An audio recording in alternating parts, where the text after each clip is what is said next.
बरेच जण मला डाएट प्लॅन विचारत असतात, तर हा आहे माझा डाएट प्लॅन जो मी सध्या फॉलो करतो.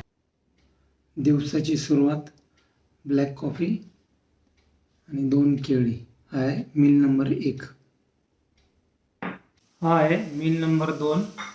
1 स्कूप वे प्रोटीन 300 ml पाण्यासोबत. Meal number 3 100 gram oats, dry fruits आणि whey protein. Meal number 4 50 gram soya chunk, 100 gram दही. हा आहे meal number 5 100 gram brown rice, 100 gram paneer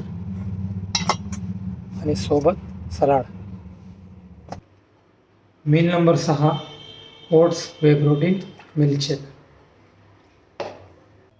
आजच्या दिवसातला शेवटचा मील म्हणजे मील नंबर 7 पनीरची भाजी, बाजरीची भाकर आणि सलाड.